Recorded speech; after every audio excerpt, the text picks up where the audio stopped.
Hey guys, welcome back to the Friday Vlog, where we discuss activity that goes on here with the BuzWeaver channel.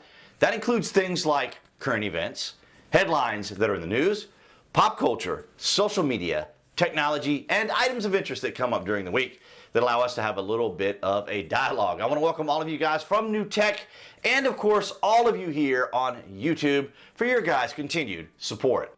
We start things off from The Guardian. China to begin series of unprecedented live fire drills off Taiwan coast. I have to say that I am very happy that Nancy Pelosi did go to Taiwan to illustrate to the United States and the world that since 1949, China has been posturing and saber rattling for quite some time, and perhaps people can kind of see the toxic relationship that China has over Taiwan as an impression to people as though China suffers from some sort of inferiority complex because we're aware of their soft power and the way they try to control and manipulate things.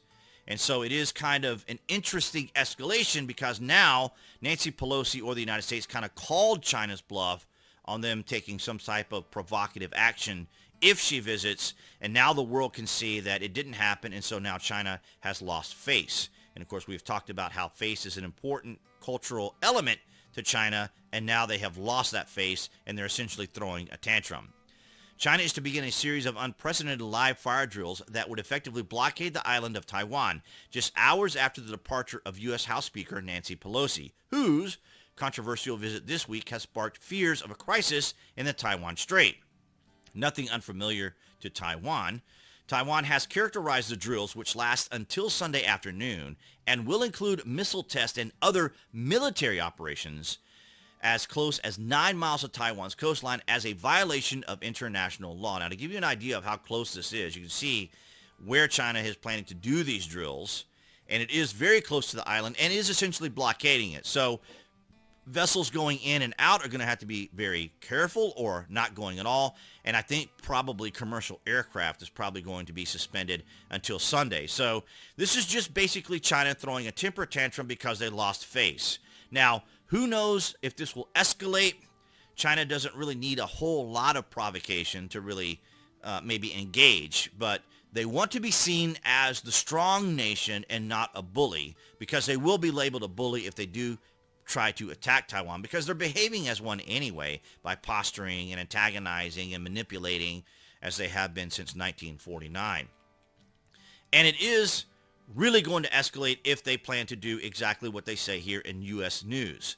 China signals plan to launch missiles over Taiwan in a dramatic, troubling escalation. Now, that would be an escalation because if the missiles go over, near, or very near, closer than 9 miles, of course, within that territory, then that would be a provocation. And so Taiwan essentially could respond, and that's probably what China is looking for. Is they're looking for a response so that they can say, look, this is what happened, and this is why we are now taking the action that we're going to.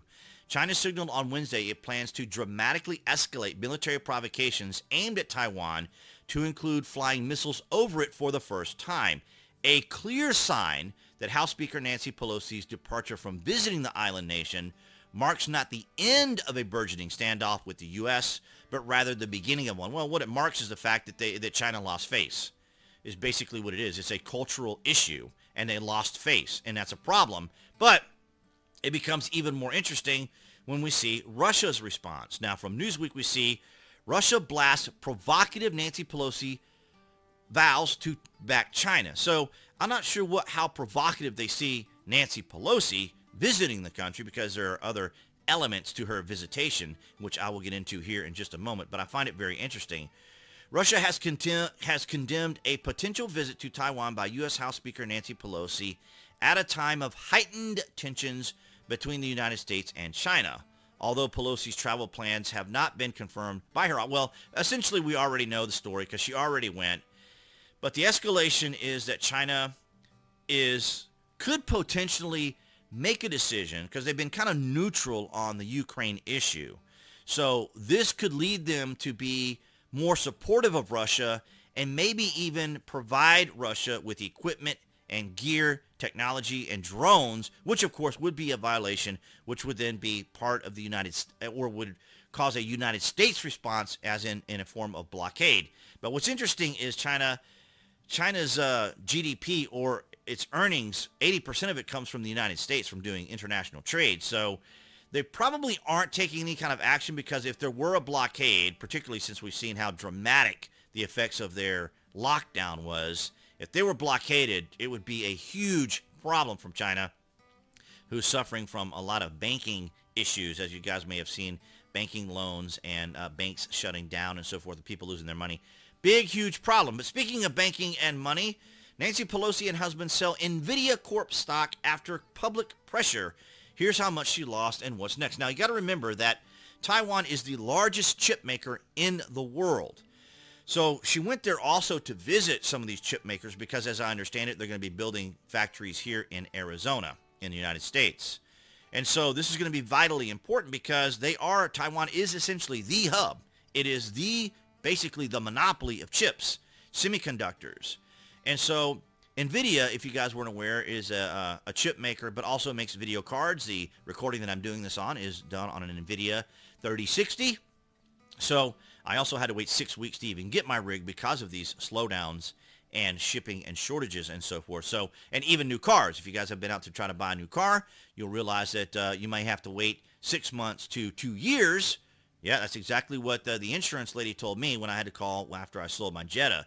So it's very interesting what is happening and what is playing out. Now, the question is going to be, how will Russia respond? How will China continue to respond? And how will these drills affect Taiwan?